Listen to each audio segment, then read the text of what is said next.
Decoding is one of 8 reading skills. Hello and welcome to the most innovative learning experience on Earth.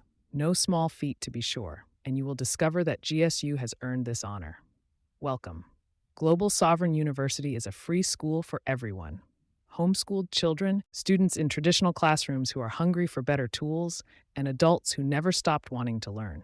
No two people learn the same way, so there is no cookie-cutter approach here. For every book, GSU gives you 6 ways in, and all 6 are free. First, a video, a short, narrated walkthrough of Chapter 1, the first of 12 chapters.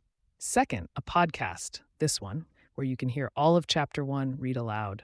Third, a game, built on repetition and scorekeeping so that learning actually feels like play. Return anytime, day or night, and pick up right where you left off. Fourth, a free digital copy of the entire book to download and keep. Free, of course. Fifth, your own AI tutor. His name is Gino. You can speak to him and hear him answer, a patient teacher, available any hour of the day or night. And sixth, certification. Along a path we call Trifurcation Road, any learner can earn a comprehension certification, also free. For now, GSU speaks English, Spanish, and simplified Chinese. Book sales on Amazon and the generosity of our donors will carry us toward all 32 languages, so that anyone, anywhere in the world, can count on Global Sovereign University for real-world education. There are rules to reading. Decoding is the key in understanding the difference between knowing and using phonics. There's a particular silence that happens when an adult who can technically read meets a word they have never seen before in a sentence that actually matters. The eyes stop, the voice stops. The reader skips or guesses or quietly hands the page to someone else. If you have ever done it, at a doctor's office, in a contract, or on your child's school form, you already know what this book is about. You are not lacking phonics knowledge. You are lacking the ability to deploy phonics knowledge in real time on an unfamiliar word while the sentence keeps moving and the meaning is on the line. That gap has a name. It is the gap between knowing the rules and using the rules. Cognitive scientists call it the gap between declarative knowledge. I know that CH can say ch and procedural knowledge. I can decode the word check in 200 milliseconds inside a real sentence without losing the thread. The first is verbal. The second is performance. Most adults who feel ashamed of their reading were never given the second. They were given lessons. They were given worksheets. They may have aced both, but they were not given enough accurate, sustained practice with unfamiliar words to make the code automatic. So when the world stops handing them familiar text, the system breaks. This book is the bridge. The Reader's Toolkit, Decoding, is the 3rd volume of the Reading Helix, the GSU Press series that takes the science of reading and turns it into instruction an ordinary adult can use without an instructor, without a subscription, and without shame. Volume 1, The Sounds Inside the Words, taught you to hear the phonemes. Volume 2, The Code That Unlocks Reading, taught you the alphabetic code that maps those phonemes to print. This volume teaches you to use the code at the speed of life. What does that mean in practice? It means orthographic mapping, the process Linnea Airy identified that lets a decoded word become a sight word, stored in long-term memory as a spelling, sound, meaning unit. It means the 6-syllable types, so a multisyllabic word stops looking like a wall of letters and starts looking like a sequence of approachable chunks. It means prefixes, suffixes, and roots, so words like consequentialist become buildable rather than terrifying. It means using context the right way, as confirmation, never as substitution, and knowing the difference. It means knowing where decoding stalls, why it stalls, and what to do when it does. I want to be plain about who this book is for. If you are an adult learner who has spent years feeling that reading is a talent you lack, this book is the proof that it is a skill you can build. The reading brain does not age out. What you missed the first time can be installed now, deliberately, with practice that actually trains the right mechanism. Chapter 10 lays out a self-directed program you can work through alone, at your own pace, with no instructor required. The book will not flatter you, but it will not waste your time, and it will not assume you are incapable of the explanation. You are not. If you are a parent, this book gives you the diagnostic vocabulary to recognize the difference between a school that teaches decoding and a school that teaches guessing. The difference matters. It is the difference between a child who can grow into a competent adult reader and a child who will, sometime in the next 2 decades, walk into a quiet room and admit they cannot. If you are a teacher, this book is yours too. Chapter 11 contains a complete decoding curriculum for children, sequenced and explained. Borrow it, adapt it, use what you need. The book is donated. So is the curriculum inside it. Every person on earth is born with an American spirit, an untamed yearning for a better tomorrow. For most adults, the instrument of that yearning will be the ability to read whatever they put in front of themselves, without help, without shame, and without waiting for permission. That is what this book is for. Welcome to the Toolkit. Chapter 1, From Rules to Reading, the difference between knowing and using phonics. If you have ever watched someone study phonics carefully and still stumble when the word changes, you have seen the difference this book is about. Knowing phonics is being able to say what the letters can do. Using phonics is being able to make the letters do it in real time while the sentence keeps moving. That gap is not a character flaw. It is not laziness. It is not proof that phonics doesn't work. It is a normal gap between two kinds of knowledge: knowledge you can explain and knowledge you can perform. A learner might know, for example, that a silent E often makes the vowel say its name. They may be able to point to cap and cape and explain the difference. They may even get 10 out of 10 on a worksheet that asks them to add an E and read the new word. But then the learner meets complete in an article, and suddenly none of that knowledge feels available. They hesitate, their eyes dart, their voice goes quiet, and then they either guess or skip. This is the moment where many readers silently decide, I don't really know phonics. But that diagnosis is usually wrong. What they are missing is not the rule. What they are missing is the ability to deploy the rule under realistic conditions: unknown words, real sentences, limited time, and the pressure of meaning. Phonics knowledge is like owning tools. Decoding is the skilled use of the tools while the work is actually happening. Consider what it means to know a rule. Knowing is often verbal. It lives in the front of the mind. It shows up when a teacher asks, what does this vowel team usually say? And the learner answers, EA can say long E. Using that rule is different. Using the rule means your eyes land on speaking. You notice the ia, you decide on a sound quickly, you blend through speak, you handle the suffix ing without stopping, and you keep the meaning of the sentence in your head at the same time. It is a coordinated act. In real reading, several things are happening at once. You are scanning left to right. You are grouping letters into patterns. You are choosing sounds. You are blending. You are checking whether the result is a real word you know. You are checking whether it makes sense in the sentence. You are moving on before you lose the thread. When a learner can explain phonics but cannot decode smoothly, it is often because their knowledge is trapped in slow motion.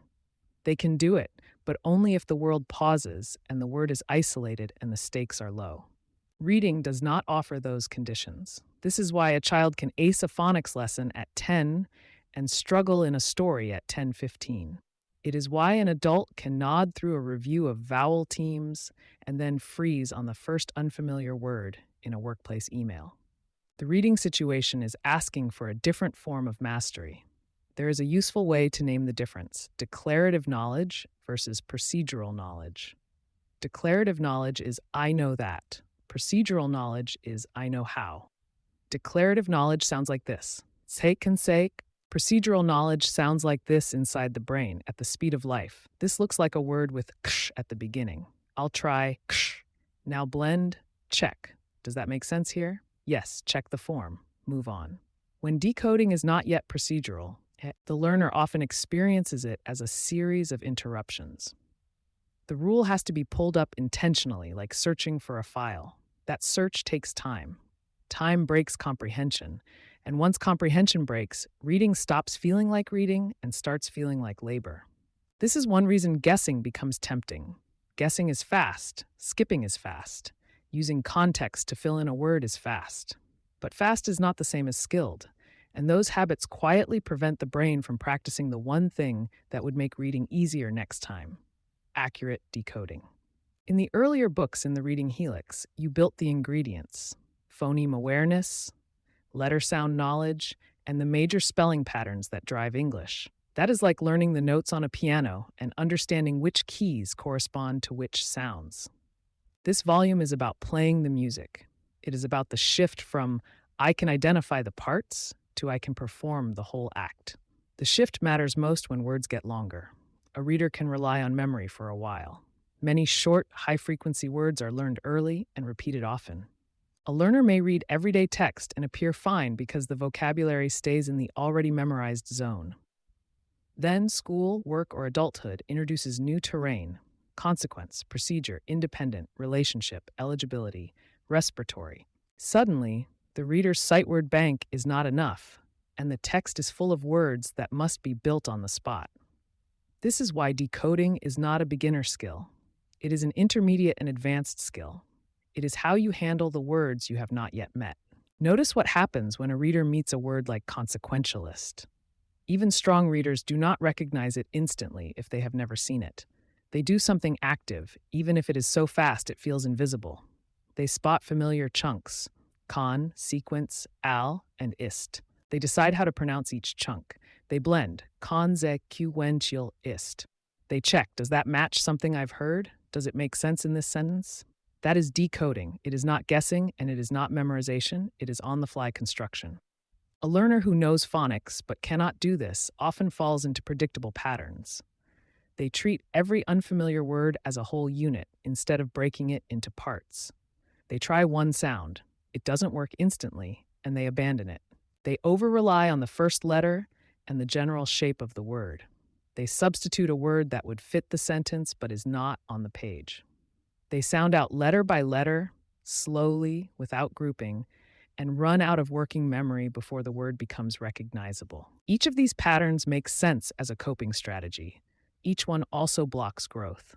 Because the most important hidden fact about decoding is this: successful decoding is how words become easy later. When you decode a word accurately, you are not just getting through the sentence. You are training the brain to store that word.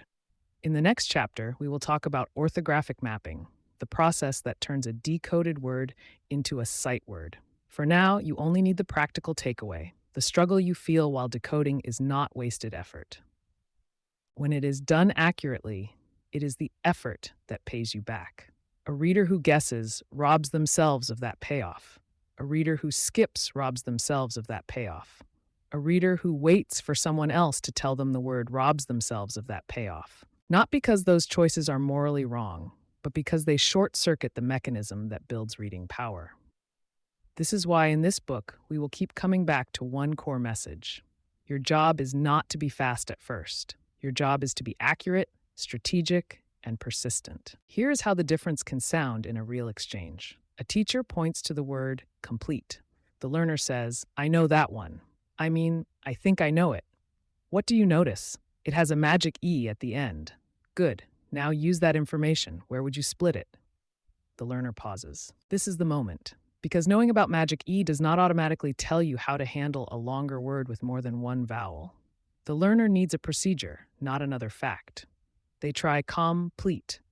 Now they can read the second part, pleat, like pleat or plate. They try pleat. They recognize it, complete. The word clicks. That click is what we are building toward again and again, a process that leads to recognition. And notice something else. The learner did not need perfect knowledge to begin. They needed a starting point, a way to try, a way to adjust, and permission to take a second pass. Using phonics is messy at first. Real decoding often involves a first attempt that is slightly off, then a correction. Skilled readers correct themselves constantly, quietly. They do not interpret the need to adjust as failure. They interpret it as part of reading. Many struggling readers, especially older ones, have learned the opposite interpretation. They believe reading is supposed to be immediate. If it is not immediate, they assume they are doing it wrong. That belief produces freezing, and freezing produces guessing, and guessing produces long-term fragility. So the difference between knowing and using phonics is not just technical, it is emotional and mental. Using phonics requires a particular stance toward uncertainty. When you see a word you do not know, You do not panic and you do not perform. You work with the word. In the pages ahead, you will learn how to make that work feel structured instead of random. You will learn how to chunk words into syllables, how to recognize common prefixes and suffixes, how to identify the 6-syllable types quickly, and how to use context the right way, not as a substitute for decoding, but as a confirmation that you decoded accurately. But for now, hold on to this. The goal of this book is not to add more rules to your head. It is to convert what you already know into action you can trust. When you can do that, the unknown word stops being a threat. It becomes an opportunity. One more word you can decode today and recognize instantly tomorrow. Developing the decoding mindset. The moment you meet an unfamiliar word, something happens before you ever say a sound out loud. Some readers lean in, others lean away. Leaning away can look polite. It can look like speed. It can even look like comprehension for a while. The reader glides past the word, guesses it from the sentence, or swaps in a simpler word that fits. If you are listening, it might sound fluent, but inside the reader's mind, a quiet decision has been made. This word is not mine. The decoding mindset is the opposite decision. It is the decision that the word on the page is solvable. It is the belief that you have tools, and that using them is what readers do. That belief sounds simple, but it is not automatic. Many learners have years of experience that taught them the wrong lesson. They learned that reading is a performance, not a process. They learned that hesitation equals failure. They learned that the goal is to get through the sentence quickly, not to build the word accurately. So, when a big word shows up, they feel a flash of danger. If I stop, everyone will notice. This is why we named the difference earlier between declarative knowledge and procedural knowledge. You may have the rule. You may even have many rules. But if your mindset tells you don't stop, don't try, don't be wrong, you will not use the rules when you need them most. A decoding mindset gives you permission to do what skilled readers actually do. Slow down briefly, take a first pass, adjust, and keep going. If you watch a skilled reader encounter an unfamiliar word, you might not see much. Their eyes pause for a fraction of a second. Their voice may not change at all. But under the surface, a set of habits kicks in. They commit to the word instead of skipping it. They look for chunks instead of individual letters. They try a likely pronunciation rather than waiting for certainty. They notice if the result is not a real word they know. They try again with a different syllable break or vowel sound. They use the sentence to confirm the final result, not to invent it. This book is about giving you those habits on purpose. To develop the mindset, you need to replace 3 common reflexes: guessing, skipping, and freezing. Guessing is what happens when you treat a word as a picture. You glance at the first letter or two, you glance at the length, and you pick a word you already know. This is especially tempting in sentences where meaning is predictable. If the sentence says, "The doctor prescribed a new," your brain wants to finish it. It may throw out medicine, even if the word is medication or antibiotic or inhaler. The sentence is not nothing. Meaning matters. But when you guess, you practice the wrong skill. You practice being approximate. Skipping is a close cousin. The reader simply removes the word. They do not say it aloud, or they slide over it silently. Many adult readers become expert skippers because skipping is socially useful. It keeps the conversation moving. It avoids embarrassment, but it has a hidden cost. Every skipped word is a word that never gets mapped into memory. It stays unfamiliar forever, which makes the next encounter just as hard. Freezing is the most painful reflex. The reader stops completely. They stare at the word. They feel the pressure rising. Their mind goes blank, even though they know the pieces. Freezing is often interpreted as lack of ability, but it is frequently a lack of procedure plus a surge of emotion. When your brain treats the moment as a threat, it does not access skills smoothly. It protects itself. The decoding mindset is a different reflex. Engage. Engage means you do not require instant success to begin. You begin with what you notice. Earlier, we used complete as a small example of the moment where a learner pauses and realizes that knowledge about magic does not automatically solve a longer word. That moment is not a dead end. It is the doorway.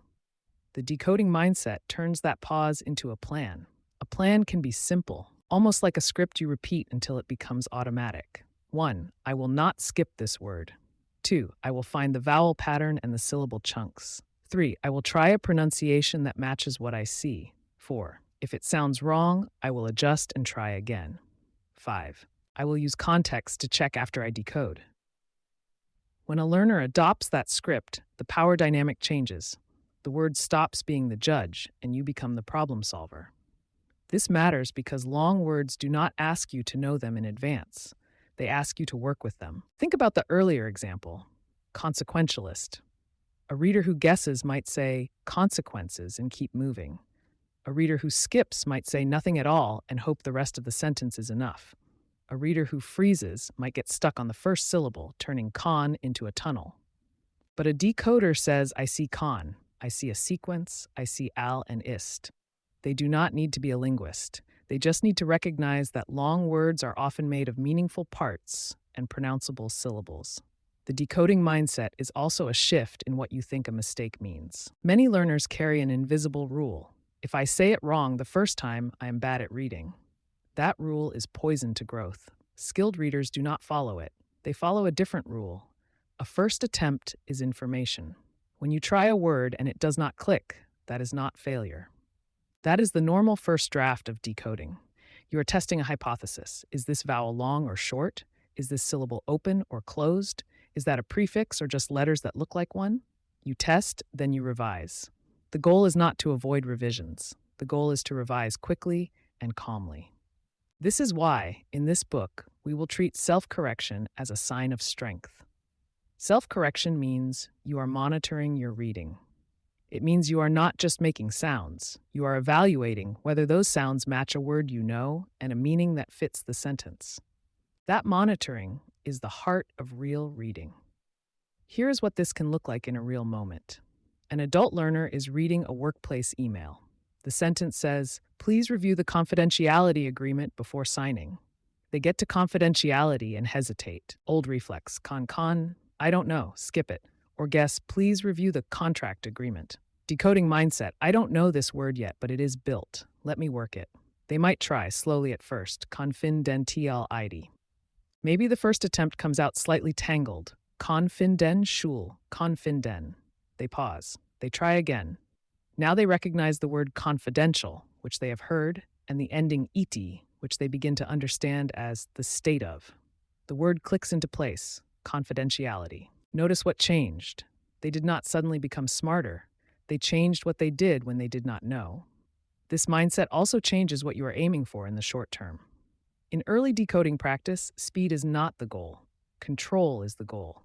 Many learners, especially adults, have a painful history with being told to sound it out, as if that instruction were enough.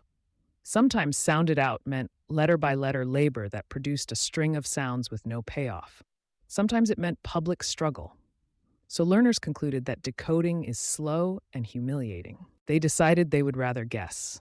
The decoding mindset reframes the task. You are not doing letter-by-letter labor. You are doing pattern-based construction. You are using chunks, syllables, and meaningful parts. That is why the next chapters matter. The 6 syllable types, chunking, prefixes and suffixes, and root words are not extra content for advanced students. They are the tools that make decoding feel doable. But even before you learn those tools in detail, you can adopt the stance that makes tools usable. One practical way to build this stance is to decide in advance what you will do when you hit trouble. The brain performs better when the plan is already rehearsed. If you wait to invent a strategy in the moment of pressure, you will often default to your oldest habit. So here is a simple, repeatable routine that fits right now, even before the Toolkit chapters. First, pause on purpose. A small pause is not a breakdown, it is you taking control. Second, look for something you know in the word. A familiar prefix, a vowel team, a known smaller word inside it, a suffix you have seen. If all you can find is the first syllable, that is still a start. Third, try it. Say the parts and blend. Fourth, if it does not sound like a real word, adjust one thing, change the vowel sound, shift the syllable break. Try again. Do not change 5 things at once. Skilled readers make small adjustments. Fifth, once you have a candidate pronunciation, check it against meaning. Does the sentence make sense now? Do you recognize the word as something you have heard? That is context in its proper role. confirmation, not substitution. There is one more piece of mindset that matters, especially for older learners: dignity. Decoding is sometimes treated as childish because it is associated with early reading instruction. But decoding multisyllabic words is not childish at all. It is what educated adults do when they meet technical language, academic vocabulary, medical terms, legal phrasing, and unfamiliar names. Even a strong reader pauses at Schenectady if they have never seen it. They do not pause because they are weak. They pause because the word is new. When you adopt the decoding mindset, you stop treating new word as an accusation. You treat it as normal, and you begin to see the larger payoff that was introduced at the end of the last section. Accurate decoding is how reading gets easier. Every time you engage with an unfamiliar word and decode it accurately, you are not just surviving the sentence. You are building your future reading. You are giving your brain the precise information it needs to store the word for next time. You are expanding the portion of text that becomes effortless. So the decoding mindset is not grim determination. It is an investment. It is choosing the slow path once so you can take the fast path later. In the next section of this chapter, we are going to name decoding for what it truly is: an active process. Not a talent, not a guessing game, not a memory test, but a series of actions you can learn, practice, and trust. Because when you believe that, you stop waiting for words to be familiar before you can read them. You make them familiar by reading them anyway. Why decoding is an active process? Decoding is often described as if it were a simple instruction: sound it out. But if it were that simple, the gap we described in the first two sections would not exist. Learners would learn the rules once and automatically use them forever. Instead, many people can explain phonics clearly and still freeze when a new word appears in a real sentence. That is because decoding is not a fact you remember. It is a set of actions you perform. When you read a word you already know by sight, it feels passive. Your eyes land on it and meaning arrives. Nothing seems to happen. This is one of the great illusions of skilled reading. Once you are fluent, the work becomes invisible. Decoding is the opposite experience. Decoding makes the work visible again because the word is not yet stored in memory. You have to build it. To see why decoding is an active process, it helps to name what the reader is doing in those brief moments of effort. Even for a short, unfamiliar word, there is a sequence. You look at the letters in order. You notice patterns, not just individual letters. You choose sounds that match those patterns. You blend the sounds into something pronounceable. You check whether what you said matches a word you know or could be a word in English. You check whether it makes sense in the sentence. If it does not, you adjust and try again. None of that is passive. It is decision-making. And those decisions happen under pressure. Real reading does not stop and wait for you. The sentence continues. Meaning has to be held in working memory while you do the construction work on the word. This is why decoding feels effortful at first. It is not just pronunciation, it is coordination. Think back to the earlier examples: complete in a simple text, confidentiality in a workplace email, and consequentialist in a more academic sentence. In each case, the reader is not being asked to recall a flashcard. They are being asked to operate a toolkit. The toolkit includes phonics rules, yes, but it also includes the habits we just built in the decoding mindset. Pause on purpose, find what you know, try, adjust, confirm. A helpful way to understand this is to compare decoding to solving a small puzzle. If someone hands you a puzzle you have solved many times before, it's not really a puzzle anymore. You recognize it instantly. That is what a sight word is like. The solution is already stored. But if someone hands you a new puzzle, you do not stare at it and wait for it to solve itself. You try something, you test, you revise, you use what you know about how puzzles work, you engage. That is decoding. This is also why guessing is so seductive. Guessing feels like the passive, effortless version of reading. It allows you to keep moving and preserve the appearance of fluency. But guessing is not the same mental act as decoding. Guessing skips the puzzle-solving steps. It replaces the word on the page with a word from your own mind. When you guess contract for confidentiality, you may keep the sentence moving, but you have not practiced the actions that would make confidentiality easier next time. You have practiced avoiding the hard part. and the hard part is the part that creates growth. To make this even clearer, let's slow down a single moment and watch what happens inside a reader's head. Imagine the sentence: the committee reached a unanimous decision. A learner who is still building decoding skills may know the word decision by sight. Unanimous may be new. If decoding were passive, the learner would either know unanimous or not know it. That would be the end of the story. But decoding gives them a third option: work it. What does work it look like? First, the learner commits: I will not skip this word. Then they scan the word for anchors, the parts that look familiar or structured. They may notice the beginning un, and remember that un is a prefix meaning not. They may not know the meaning yet, but noticing un is still useful because it helps chunk the word. They may see us at the end, a common suffix in English. Already, without any pronunciation, the learner has done something active. They have divided the word into likely parts. Now they attempt pronunciation. They try unanimous or unanimous. The first attempt may be off. That is normal. The learner is not failing. They are gathering information. They adjust. Maybe the middle is an, not non. They try again. They get close enough that the word clicks, unanimous. Now the sentence makes sense. Notice what made the click possible. The reader did not wait to be told. They did not require instant certainty. They used a process. That process is active even when it is fast, and it is active even when it is imperfect. In fact, one of the most important truths for learners to hear is this: decoding often works through approximation. Skilled readers do not always produce a perfect pronunciation on the first attempt when a word is truly new. They produce a plausible version that obeys the code. Then they refine it based on recognition and context. This is why self-correction is so important and why we named it as a strength in the decoding mindset. Self-correction is not a sign that you cannot read. It is a sign that you are reading actively. It means you are monitoring your output and comparing it to meaning. A passive reader does not self-correct because a passive reader is not evaluating.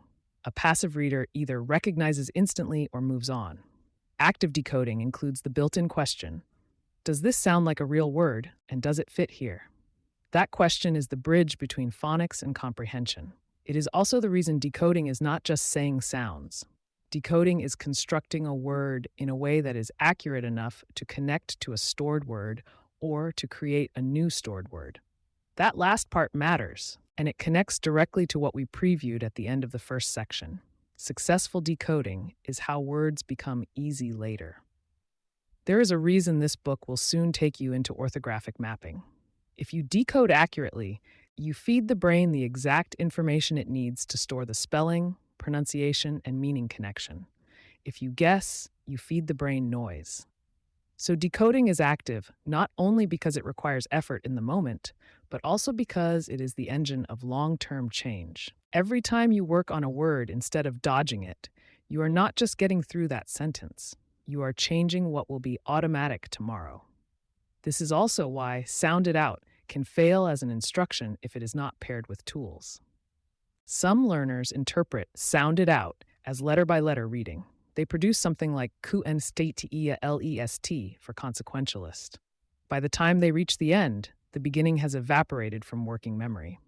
The sounds do not blend. No word clicks. The learner concludes, again, I can't do this. But the problem is not that they cannot decode. The problem is that they are using the wrong unit size. Decoding is active, yes, but it is not supposed to be chaotic. It is structured activity. It works best when you operate on chunks. Syllables, spelling patterns, prefixes, and suffixes, known word parts. That is why this book will spend so much time teaching chunking and the 6-syllable types. Those tools change decoding from brute force to strategy. Even before we get to those chapters, you can start treating decoding as a process with controllable moves. When you meet a long word, you are not obligated to attack it from left to right in single-letter steps. You are allowed to look for the architecture of the word. That word, architecture, is one reason English looks more irregular than it is. English spelling is not just a sound system. It is also a meaning system. Many long words are built from familiar pieces, prefixes that shift meaning, roots that carry core meaning, and suffixes that signal part of speech and grammar. When you learn to see that structure, you stop seeing long words as random strings. And this is where the decoding mindset becomes practical, not just inspirational. Engage is not just bravery. It is a decision to start doing the next action in the sequence. If you find yourself freezing, it is often because you are trying to do everything at once. You are trying to pronounce, recognize, and understand simultaneously with no steps. Freezing is what happens when the task feels like a single leap. An active process turns the leap into steps. I will find the vowels. I will find a prefix or suffix if I can. I will split the word into pronounceable parts. I will try the first syllable. I will keep going. I will adjust if needed. I will confirm the sentence after I have a candidate. This is not overcomplicating reading. This is what skilled readers do automatically. The only difference is that, for now, you will do it deliberately. There is a final reason decoding must be active, and it is especially relevant to adult learners. Many of the words you need most are words you will not see often enough to memorize by repetition alone. A child reading simple stories may see the same short words hundreds of times. An adult reading medical forms might see a word like respiratory or hypertension only occasionally. But those words matter. They carry high stakes. They show up when you are tired, stressed, or rushed. In those moments, you need a process you can trust, not a memory that may or may not be there. Decoding gives you that trust. It gives you a way to say, I have not met this word before, but I can still read it. That is the real promise of literacy, and it is why this book treats decoding not as a remedial skill, but as a lifelong one. In the next chapter, we will explain why this active work is not wasted effort. We will look at what happens when you decode a word successfully and how that single successful encounter begins to store the word so that next time it feels passive. The goal is not to stay in effort forever. The goal is to use active decoding as the path to effortless reading. But right here at the end of this first chapter, the key shift is simple. Reading unfamiliar words is not a test of what you already know. It is a task you can do. You are not waiting for the word to become familiar before you can read it. You are using a process that makes it familiar. Thank you for listening.